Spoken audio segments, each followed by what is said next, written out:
मैं शुरुआत में ये पीसीआर से रिक्वेस्ट करना चाहूंगा, अगर सारे गेस्ट की विंडो एक साथ ली जा सकती है तो इसी वक्त ले लें। एक गाना है, होली के दिन दिल मिल जाते हैं, दुश्मन भी गले मिल जाते हैं। होली के अवसर से इतर एक दिन और है जब ये गाना फिट बैठता है। वो दिन है माननीयों के वेतन वृद्धि वाले दिन। हाँ, छिटपुट घटनाएं तो हो ही सकती है ठीक होली के दिन की तरह।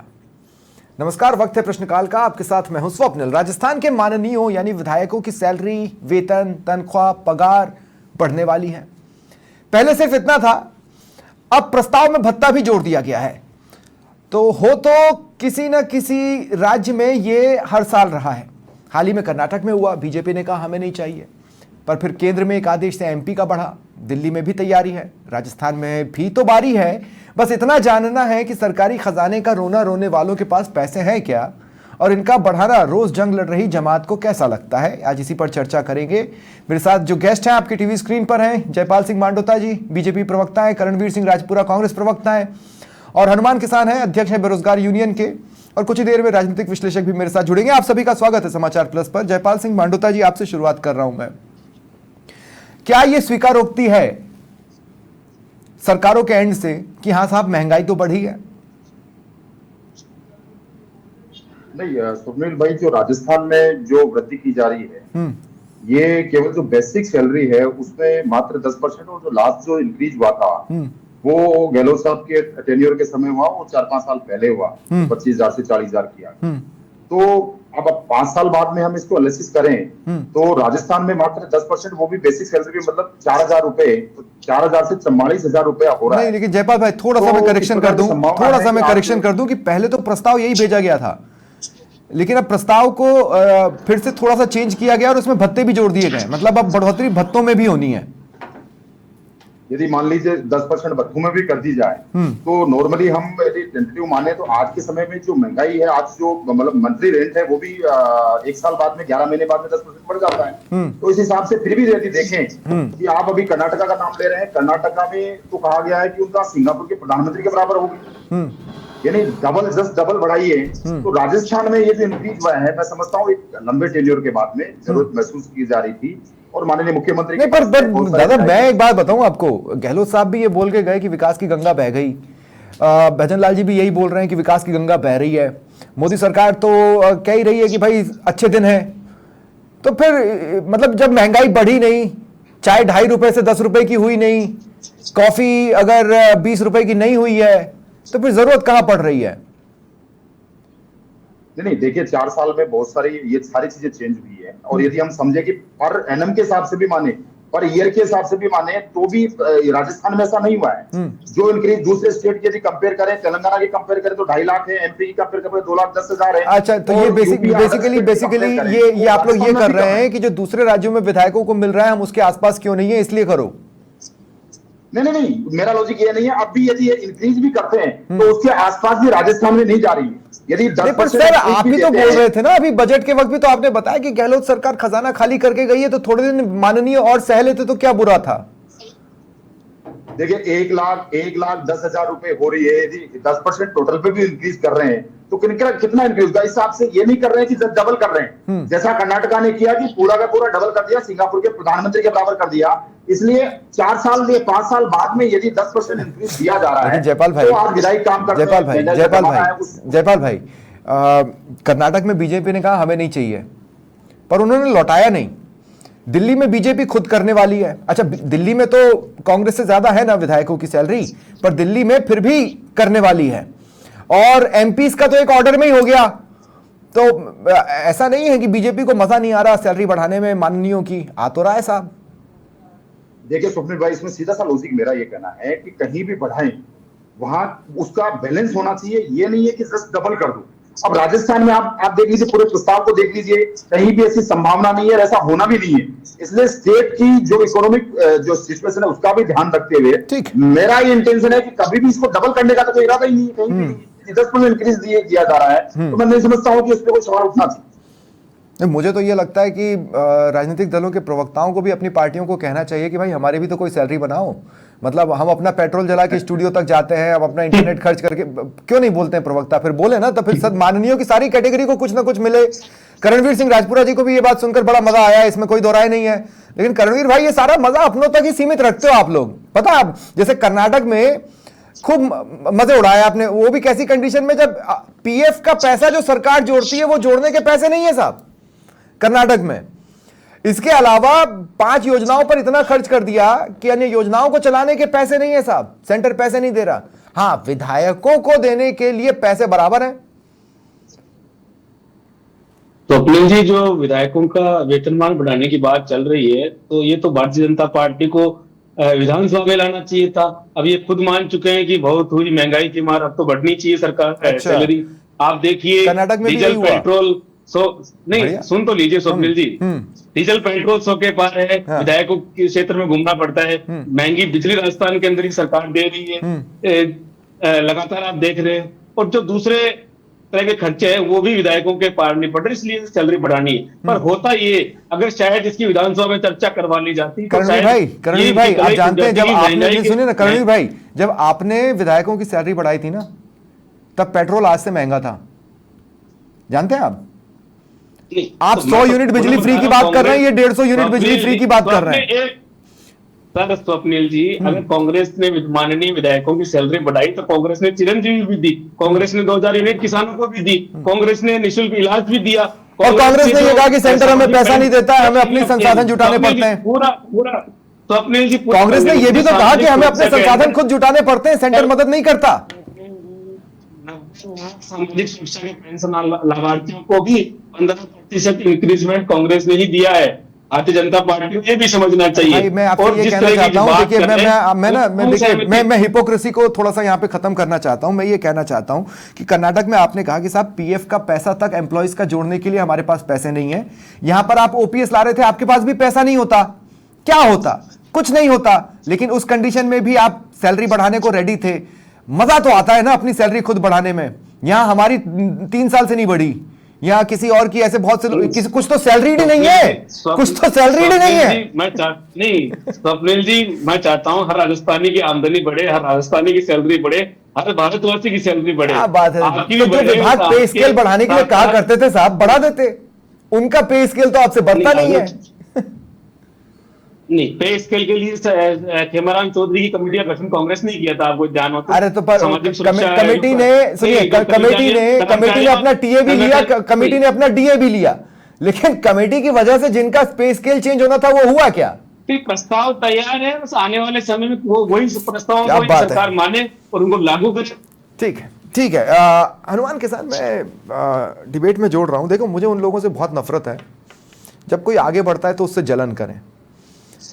तो मुझे ये नहीं समझ में आ रहा कि क्या बेरोजगार जलन क्यों करेंगे यार? विधायकों का तो बढ़ रहा है ना, उनकी भी फैमिली है, उनके भी परिवार हैं, उनके भी बहुत सारे लोग हैं, उनके भी अपने बच्चे हैं।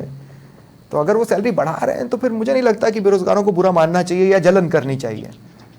देखिए सर, जिस प्रकार से वेतन बढ़ोतरी की बात सामने आ रही है तो बेरोजगारों का तो बहुत बड़ा दिल है साहब। बेरोजगार इसका खुलकर स्वागत करेंगे और हम धन्यवाद देते हैं और उनको शुभकामनाएं प्रेषित करते हैं कि आपके बिना मांग उठाए आज पक्ष और विपक्ष किस तरीके से उनकी पीड़ा प्रदेश के सामने रख रहे हैं कि सर एमएलए की क्या स्थिति है, एमपी की क्या स्थिति है। लेकिन सर दुख इस बात का होता है कि जिनको मतदान देते हैं, वोट देते हैं, वो उन लोगों के खिलाफ, उनके सामने हम 1.5 2 महीने तक हम भी तो कुछ वेटेज बढ़ाने की मांग कर रहे होंगे, हमारी तो कुछ मांगे होगी, आप हमारा वेतन मत बढ़ाओ। लेकिन एक बेरोजगार दिन रात मेहनत करता है, वो एक मांग रखता है कि साहब अभी चतुर्थ श्रेणी कर्मचारी भर्ती के माध्यम से मैं पीड़ा शेयर करूंगा। अभी बीजेपी प्रवक्ता जी कह रहे थे कि साहब छत्तीसगढ़ में ज्यादा बढ़ा रहे हैं तो हमें भी देखो बढ़ानी चाहिए। कर्नाटक में, छत्तीसगढ़ में नहीं, कर्नाटक में साहब, कर्नाटक सहित एमपी हो, छत्तीसगढ़ हो, बाहरी राज्य वाले राजस्थान वालों को फॉर्म भरने नहीं देते एग्जाम में। और हमारे यहाँ राजस्थान में आपने 53,749 पदों की भर्ती निकाली है और माननीय मुख्यमंत्री जी दावा कर रहे हैं कि 100% अवसर स्थानीय युवाओं को मिलता है। साहब 1.5 महीने से हम दर की ठोकर खा रहे हैं। केंद्रीय मंत्री, हमारे यहाँ पे कैबिनेट मंत्री सब ये कहते हैं साहब सरकार बढ़ाएगी। हमने विधानसभा अध्यक्ष से लेकर माननीय मुख्यमंत्री जी के द्वार पे जाके निवेदन किया है कि साहब इस भर्ती में आप राजस्थान का जीके का वेटेज बढ़ा दो, या तो आप बाहरी राज्य का कोटा फिक्स कर दो, या फिर राजस्थान का जीके का वेटेज बढ़ा दो। मात्र साहब 17% राजस्थान का जीके का वेटेज है।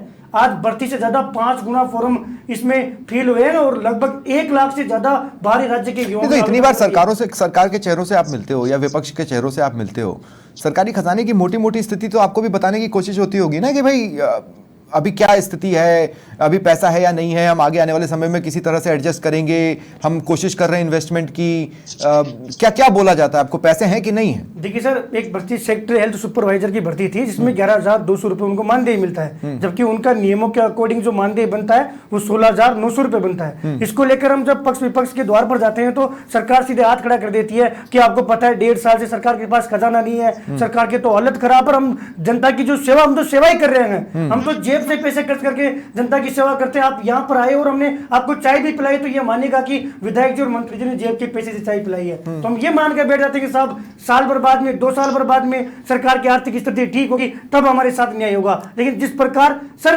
कितनी बड़ी बात होगी, प्रदेश का युवा जलन नहीं कर रहा, प्रदेश का युवा सवाल खड़ा कर रहा है कि बिना किसी के मांग किए, बिना किसी के पसीने आए, बिना किसी के द्वार पर गए विधानसभा में किसने मांग की?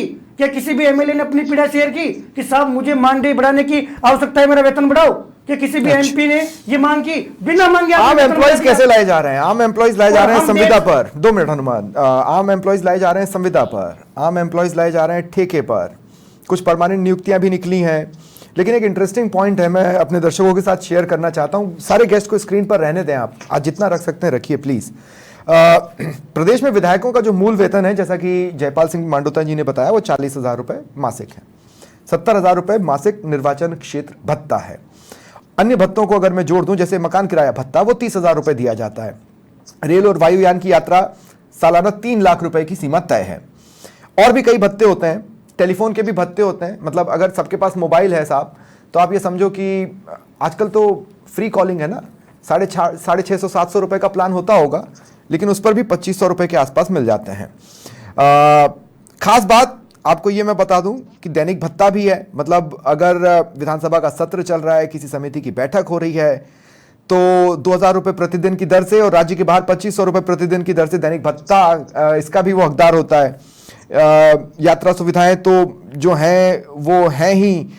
1,42,000 रुपए प्रति महीना नॉर्मली मिल जाता है, और इसमें भी और ऐड होने की गुंजाइश है। अब जब आप 10% बढ़ा रहे हैं 40,000 में, तो 4,000 बढ़ेगा। मतलब 1,42,000 बढ़कर 1,46,000 रुपए महीना हो जाएगा। और अगर भत्तों में भी इंक्रीमेंट होता है तो 1.5 लाख को तो ये पार कर रहा है, ये फॉर श्योर है। प्रति महीना 1.5 लाख रुपए। जो उनका मूल वेतन है 40,000, उसके आसपास भी कितने लोग काम कर रहे हैं प्रदेश में? अगर कितने लोगों की सैलरी 40,000 या उसके आसपास होगी, ये इस बारे में आपकी कितनी है मुझे अगर ट्वीट करके बताएंगे आप, मेरा ट्विटर हैंडल नीचे चल ही रहा है, तो मैं उसे कोशिश करूंगा इस डिबेट में भी शामिल करने की। जयपाल सिंह मांडोता जी, देखिए मेरा यह मानना है कि राजनीतिक शुचिता के लिए विधायकों को और सांसदों को इतना पैसा दो साहब, इतना पैसा दो कि कोई नेता भ्रष्टाचार की तरफ देख ना पाए। आप मेरी बात को समझिएगा जो मैं कहना चाह रहा हूं, और मैं तंज नहीं कस रहा हूं, मैं सीरियसली बता रहा हूं। इतना पैसा दो कि अगला चुनाव लड़ने का पैसा भी उसके पास इकट्ठा हो जाए। आप समझ रहे हो मेरी बात? और वो 5-10 लाख के नीचे तो नहीं हो सकता। पर मैं ये कह रहा हूं कि सिर्फ उसको ईमानदार रखने के लिए देते जाओ और फिर भी कोई गारंटी ना हो, तो फिर क्या मकसद हल होता है?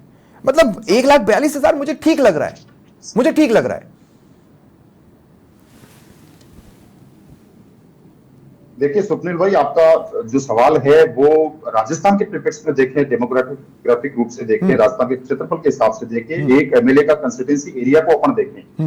हो सकता है दिल्ली जैसे 17 कंस्टिट्यूंसी विधानसभा क्षेत्र है और बहुत छोटा क्षेत्र है, लेकिन राजस्थान में यदि देखें, जहां मैं बैठा हूं जोधोड़ा विधानसभा या विजयनगर जोधोड़ा विधानसभा की बात करें तो एक लंबा चौड़ा क्षेत्र है। फिर आपने कहा कि ईमानदारी वाला विषय उठा, तो ईमानदारी तो स्वाभाविक रूप से कि 200 एमएलए राजस्थान में है, तो अब हम कह सकते हैं कि बहुत सारे लोग हैं, ऑनेस्टी के साथ में उन्होंने जीवन जिया है। राजस्थान का इतिहास बताता है कि बहुत सारे लोगों ने सादगी के साथ में एक जनप्रतिनिधि का दायित्व निभाया है। तो हमें सवाल करने का हक है, बिल्कुल सवाल कर सकते हैं कि एमएलए एमपी क्या करते हैं, मगर ये कह सकते हैं कि उनका जो जिस हिसाब से इंक्रीज आ रहा है वो 5 साल बाद में आ रहा है, ये बोल के कि वो करप्शन करते हैं कि उनका बढ़ाया नहीं जाए, तो हम सब पे तो सवाल नहीं उठा सकते। नहीं, मैंने ये बिल्कुल नहीं कहा। मैंने सिर्फ ये बताया कि जिस लॉजिक से हम बढ़ाना चाहते हैं उस लॉजिक के हिसाब से 5-10 लाख के नीचे बात नहीं चलेगी प्रति महीना। आप समझ रहे हैं मेरी बात? नहीं, फिर भी आपने अभी कैलकुलेशन बताया, हाँ। 1,50,000 फिर भी यदि टोटल इंक्रीज करते हैं, यदि उनके भत्ते पे या फिर उनकी सैलरी पे या उनके विधानसभा क्षेत्र की उसकी बात करते हैं, तो भी कुल मिला के 1,50,000 होता है एक एमएलए का। मैं समझता हूं जिस हिसाब से बाड़मेर जैसलमेर के क्षेत्र हैं, उनमें एमएलए यदि सुबह निकले शाम तक अपने क्षेत्र में जाके नहीं आ पाएगा। तो इस क्षेत्र में यदि बात करें, हम राजस्थान के विपक्ष में बात करें, लेकिन ये भौगोलिक परिस्थितियों वाला तर्क जयपाल भाई जब विपक्ष में होते तब नहीं दिखता। जैसे मैं बताऊं, जब गहलोत सरकार थी वो ये कहती थी कि इन योजनाओं को लागू करना, इन योजनाओं पर काम करवाने में भौगोलिक परिस्थितियां आड़े बढ़ती है, यहां पर कॉस्ट बढ़ जाता है। तो सेंटर ने कहा नहीं साहब, ऐसा तो नहीं होता, ये क्या बात कर रहे हैं आप। और हाल ही में भजनलाल सरकार की ओर से विधानसभा में कहा गया कि हाँ, एरिया के हिसाब से कॉस्ट बढ़ जाता है साहब। मतलब एक चीज डिसाइड कर लो ना कि एरिया के हिसाब से कॉस्ट बढ़ता है या नहीं बढ़ता है। हम क्यों कंफ्यूज हो भाई? मेरा कहने का मतलब है, यदि 1.5 लाख रुपया एक विधायक को मिल रहा है, हाँ। और एरिया के हिसाब से भी यदि बात करें, मैं जैसा हम राजस्थान के परिप्रेक्ष्य में बात करें, तो भी मैं कह रहा हूं कि राजस्थान में एक एमएलए का आज यदि हम 20 साल बाद की बात करें, 2003 की विधानसभा या 2024 की विधानसभा की बात करें, तो मैं समझता हूं वो इंक्रीज क्या है। अब टोटल मिला लीजिए, आप एक खाते में कितने 7,000 रुपए आया, तो 200 विधायकों के हिसाब से देख लीजिए। अच्छा, तो ये आपने खुद महसूस किया, मतलब ये बीजेपी ने खुद महसूस किया या कांग्रेस ने अप्रोच किया था कि भैया सैलरी बढ़ाने का वक्त आ गया है? हनुमान भाई को भी करेक्ट कर दूं कि हनुमान भाई ने एक बात उठाई, क्वेश्चन उठाया कि हम डिमांड करते हैं, और यहाँ पर कोई बिना डिमांड के प्रतिपक्ष और सत्ता पक्ष दोनों की तरफ से माननीय मुख्यमंत्री के पास में इस प्रकार का रिक्वेस्ट आया है कि सैलरी बढ़नी चाहिए। दोनों पक्षों की बात कर रहा हूं मैं। विपक्ष तो चाहता था कि आप सदन के अंदर इसको विधेयक के रूप में लेके आए ताकि इस पर खुली चर्चा हो सके। मैं कह रहा हूं विपक्ष चाहता क्यों था? पेट्रोल डीजल, दिक्कत तो ये है ना कि विपक्ष चाहता क्यों था? नहीं, पेट्रोल डीजल की बात हो सके, महंगाई का किस तरह का भार राजस्थानियों पड़ रहा है उसकी बात खुले में उसके। नहीं, थोड़ा सा मेरी मेमोरी को रिफ्रेश करना चाहता हूं मैं। अगर इस तरह का बिल विधानसभा में आया भी है तो उस पर कितनी देर चर्चा हुई है, उसमें क्या क्या बोला गया है, इसका इतिहास भरा पड़ा है साहब। मतलब 100% वोट के साथ किसी बिल को पास होते हुए हमने बीते लास्ट कब देखा था, मुझे याद भी नहीं आता।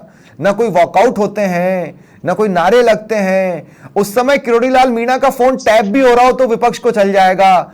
उस समय अगर पैसों की बात होगी तब भी विपक्ष को चल जाएगा, भ्रष्टाचार की बात होगी तब भी विपक्ष को चल जाएगा। विपक्ष तो डीजल पेट्रोल की मार की बात तो करेगा ही, महंगाई की मार की बात करेगा ही। अगर उस महंगाई के ऊपर तर्क दे विपक्ष तो वो विधानसभा में भी देगा। विधानसभा में क्या हो जाता है करणवीर भाई, क्या हो जाता है? मतलब क्या कांग्रेस आके ये बोल देती नहीं महंगाई ज्यादा है, मत बढ़ाओ विधायकों के, हम इस बिल का विरोध करते हैं, वॉकआउट कर देंगे अगर ये बिल लेकर आओगे? उसी अनुपात नहीं स्वप्निल जी, उसी अनुपात में राजस्थानियों को भी लाभ मिलता है कि महंगाई की मार कौन देता है सर? कौन देता है? कर्नाटक में आम कर्नाटक वासियों को लाभ मिल गया क्या आपकी सैलरी बढ़ाने से? कर्नाटक में आम कर्नाटक वासियों को लाभ मिल गया क्या आपकी सैलरी बढ़ाने से? नहीं मिला। वहां पर बिजली स्वप्निल जी, वहां पर बिजली की छूट भी दी गई है, कांग्रेस की बात भी की गई है, चिरंजीवी की बात भी की गई है। ठीक है, नहीं लेकिन मेरा एक बेसिक सवाल रह गया है, लेकिन मेरा एक बेसिक सवाल रह गया है जयपाल सिंह बांडोता जी। हो सकता है कि कांग्रेस के सारे एमएलए मिलकर आए हों, वैसे तो वो आपसे प्रदर्शन के दौरान नहीं मिल रहे थे आपकी दादी वाली प्रकरण में, लेकिन हो सकता है कि विधानसभा सत्र चालू होने के पहले सभी कांग्रेस के विधायक आपके पास पहुंचे हो, कहा हो कि साहब सैलरी बढ़ा दो। आपने भी आत्मीयता दिखाई हो और संवेदनशीलता से यह निर्णय लिया हो कि हाँ साहब सैलरी बढ़ा देते हैं, या फिर ये हो सकता है कि आपने खुद से निर्णय लिया कि नहीं चलो सैलरी बढ़ाने का वक्त आ गया है। मैं उस पोर्शन पे नहीं जा रहा हूं। हनुमान किसान की जो बात आपने सुनी, आपने उसका दूसरा पोर्शन सुना कि बेरोजगारों की ये समस्याएं जिसको लेकर 1.5 साल से हम धक्के खा रहे हैं या 1.25 साल से हम धक्के खा रहे हैं। जनरल नॉलेज का वेटेज 17 कर दिया है। दूसरे राज्यों में हमें मतलब भाई दूसरे राज्यों को मिला लूं, मान लीजिए छत्तीसगढ़ या एमपी, तो वहां तो ट्रिपल इंजन हुआ ना। तो फिर हमारा बेरोजगार वहां जाकर क्यों अप्लाई नहीं कर सकता, या वहां पर बैरिकेड्स क्यों लग जाते हैं कि हमारे बेरोजगार वहां पर जाकर दे दें? ये बैरिकेड्स विधायकों पर नहीं लग रहे हैं सैलरी बढ़ाने में, थ्रू आउट नेशन फिनोमिना चल रहा है। देखिए स्वप्निल भाई, पहली बात तो मैं बता दूं, 1 साल के दौरान जो हमारा कमिटमेंट था कि 5 साल के दौरान 4 लाख लोगों को रोजगार देंगे, उसके तहत जो सरकार का कमिटमेंट संकल्प था वो हमने पूरा किया। और दूसरी साल में जो 53,000 से 77 कर्मचारी की बात कर रहे हैं, यदि केस टू केस पूरा किया जयपाल जी, जुमलेबाजी शुरू कर दिया आपने, तो कहां पूरा किया टारगेट? पूरा किया जयपाल भाई, पूरा किया। अरे आप दोनों का टारगेट अभी जल्द पूरा होने वाला है। कैबिनेट की एक बैठक होगी और उस बैठक में आप लोगों का जो टारगेट है ना अपने अपने विधायकों के लिए, वो पूरा होने वाला है। एक साइन ही तो लगना है उसमें। 2 मिनट रुकिए ना करणवीर भाई। हाँ, जयपाल जी, क्या जनरल नॉलेज वेटेज या फिर दूसरे राज्यों में हमारे बेरोजगारों को उतना मौका नहीं मिल पाना जितना दूसरे राज्यों के बेरोजगारों को हमारे राज्य में मौका मिलता है, ये भी तो वाजिब डिमांड्स है ना बेरोजगारों की। नहीं, ये हनुमान भाई जो बात कह रहे हैं, यदि केस टू केस बेसिस यदि कहीं प्रॉब्लम है, कहीं इश्यू है, इसको सुन लिया जाएगा। मैं नहीं समझता हूँ इतना बड़ा इश्यू है, बट सर सुनाए जा रहे हैं, वो सुनाए जा रहे हैं। बजट घोषणा के अनुसार प्रॉब्लम ये है कि 50 ज्ञापन आप लोगों को सौंप दिए गए होंगे और 50 ज्ञापन, सबसे बड़ी बात है, विपक्ष को भी सौंपे गए कि आप हमारी तरफ से उठा दो, वो तो नहीं उठा। आज दर्द देखिए करणवीर भाई, क्या दर्द आपने जाहिर किया है कि ये विधानसभा में लेकर नहीं आए। मतलब 5 दिन भी लेट हो तो क्यों हो, हमें इसी महीने की सैलरी में मिल जाता तो क्या बुरा होता। भाई गजब है। स्वप्निल भाई चर्चा करना चाहता था विपक्ष, तो महंगाई के ऊपर चर्चा चाहता था, क्यों बढ़ाना चाहिए, उसके कारण निकल के आते। अच्छा, कि विधायकों को किस तरह का भाव झेलना पड़ रहा है, महंगाई कितनी बढ़ गई है, डीजल पेट्रोल के भाव क्या है, बिजली कितनी महंगी लेनी पड़ रही है, क्षेत्र के अंदर घूमना कितना महंगा हो गया है, अगर विधायकों को कहीं आवास में रुकना पड़ता है तो उनके लिए रुकना कितना महंगा है, ये सब चीजें सब तो मिलता है, चर्चा होती, सब तो मिलता है। क्या बात कर रहे हो आप। मेरे ऑफिस के ठीक सामने ये जो एमएलए क्वार्टर्स बने हैं 4-4, 5-5 बेडरूम्स के, क्या मैं देख नहीं रहा हूं क्या? ऐसा विधायकों को कहां रुकना पड़ता है भाई? स्वप्निल जी, जिस तरह से आपने बताया कि राजस्थान का जिस तरह का परिक्षेत्र है, आप जैसलमेर बाड़मेर के एरिया के अंदर आप भ्रमण करेंगे, मंत्री वहां दौरे पे जाएगा, विधायक दौरे पे जाएगा, हो सकता है उसको डेली अलाउंस हो, पर उन सबके बारे में चर्चा तो होनी चाहिए। आप गुप्त तरीके से करणवीर भाई एक बात बताइए, मुझे एक बात बताइए, तो थोड़ा सा मुझे एक बात बताइए, जब गहलोत सरकार थी और बेरोजगार यहां से प्रदर्शन करते हुए दिल्ली और लखनऊ पहुंचे थे तो उनको टीएडीए दिया था क्या आप लोगों ने?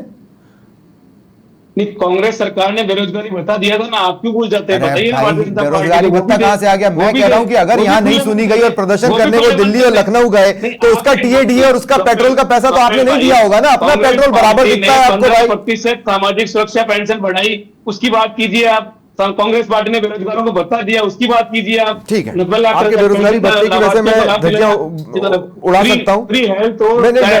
मैं आपके बेरोजगारी भत्ते की और इस बेरोजगारी भत्ते के कॉन्सेप्ट की इसी वक्त यहां बैठे बैठे धज्जियां उड़ा सकता हूं, लेकिन आज मेरा वो टॉपिक नहीं है, इसलिए मैं उस पर नहीं जा रहा हूं।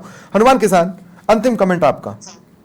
सर मेरा प्रमुख मांग यही है कि चूंकि मैं पुनः अपना दर्द जो है वो शेयर कर पाऊंगा, पिछले 1.5 माह से माननीय मुख्यमंत्री जी से लेकर ऐसा कोई मंत्री और विपक्ष में कोई बड़ा नेता नहीं बचा है जिनके समक्ष हम नहीं गए हैं। हमारी मांग है कि चतुर्थ श्रेणी कर्मचारी की भर्ती में बहुत अच्छे पदों पर भर्ती आई, लेकिन सर यहाँ के स्थानीय युवाओं को जब फाइनल रिजल्ट आएगा तो भारी नुकसान होगा। हम सरकार से मांग करें कि आप इसमें बाहरी कोटा तो आपने फिक्स नहीं किया, लेकिन राजस्थान जीके का जो वेटेज है वो 17% से बढ़ाकर इसमें 50% करने का इसके साथ निर्णय लोगे तो हमें भी खुशी होगी। जिस प्रकार एमएलए और एमपी के वेतन बढ़ोतरी का हमने स्वागत किया है, तो मुझे लगता है कि सरकार को भी हमारी मांग का स्वागत करना चाहिए। एक तरफ एमएलए आपके पास बैकडोर से आते हैं और मांग करते हैं, माननीय मुख्यमंत्री जी उसकी मांग को पूरा कर देते हैं। एक हम साहब दर की ठोकर खा रहे हैं, ज्ञापन के माध्यम से 1.5 माह तक आपके सफर में जा रहे हैं, वहां पेट्रोल भी हमारा जेब का जला रहे हैं और पर डे 40 से 50 बेरोजगार इधर से उधर घूम रहे हैं। हम यहाँ रूम लेके रह रहे हैं, लेकिन हम आपसे हमारा वेतन बता नहीं मांग रहे, हम ये मांग रहे हैं कि साहब केवल राजस्थान जीके का वेटेज बढ़ा दो ताकि राजस्थान के युवाओं को ज्यादा फायदा मिल सके। और आपसे होता है, आपकी आत्मा जग जाए तो मैं आपसे यह भी मांग करूंगा कि बाहरी राज्य का कोटा फिक्स करो, जिस प्रकार बाहरी राज्य में है थोड़ा सा उस चीज को यहाँ पर भी लागू करने की कृपा करने की कोशिश करें। वैसे तो समय खत्म हो गया, लेकिन फिर भी एक सवाल है ऐसा जो मैं लेना चाह रहा हूँ। जयपाल सिंह बांडोता जी, मैं आपसे पूछना चाह रहा हूँ, ये जो किसान सम्मान निधि जो आप 5,000 बढ़ाने वाले थे, वो हर साल 1,000 आप बढ़ा रहे हैं, ये कहकर कि एक साथ करने में दिक्कत है लेकिन हम जाते जाते 5,000 कर देंगे। वो 1,000 नहीं निकल सकता, लेकिन ये 4,000 मूल में और भत्ते में जो भी होगा वो निकल सकता है। देखिए, वहां पर जो किसान है हमारे वो 70 लाख है, 80 लाख है, तो एक बहुत बड़ा बजट और फंडिंग स्वाभाविक रूप से है कि इतने बड़े में हम सब किसान सम्मान निधि का पैसा फॉलोआउट करते हैं और डीबीटी करते हैं। और यहाँ पर जैसा मैंने कैलकुलेशन बताया कि 200 है, 200 में यदि आप टोटल 10% की इंक्रीज भी वाले 1,42,000 से 1,50 हो रही है तो 8,000 रुपए बढ़ रहा है। तो मैं समझता हूँ कि एक सम्मानजनक इंक्रीज, यदि वायर किसान सम्मान निधि का जो पैसा वो बहुत बड़ा अमाउंट है, वो सरकार के लिए मैटर करता है। माननीयों की सैलरी बढ़ेगी तो माननीयों का सम्मान बढ़ेगा क्या? यही तो खंगालने की हम कोशिश कर रहे थे। स्टेट की अगर गणना की जाए तो 15,000 का इंक्रीजमेंट आएगा, 6,000 रुपए कर लीजिए। करणवीर भाई मैं आपको चैलेंज देता हूं, करणवीर भाई मैं आपको चैलेंज देता हूं, अगर सैलरी बढ़ जाए ना तो हर महीने अपनी सैलरी में से जितना भी इंक्रीमेंट वाला पैसा है वो लिफाफे में रखकर सरकार को आप लौटाते रहिए, आपके विधायकों से कहिएगा। अगर वो एक भी ऐसा कर जाएगा ना तो मैं दिल से आपका स्वागत करूंगा। बहुत बहुत शुक्रिया फिलहाल मेरे साथ इस चर्चा में शामिल होने के लिए। फिलहाल इतना ही, नमस्कार।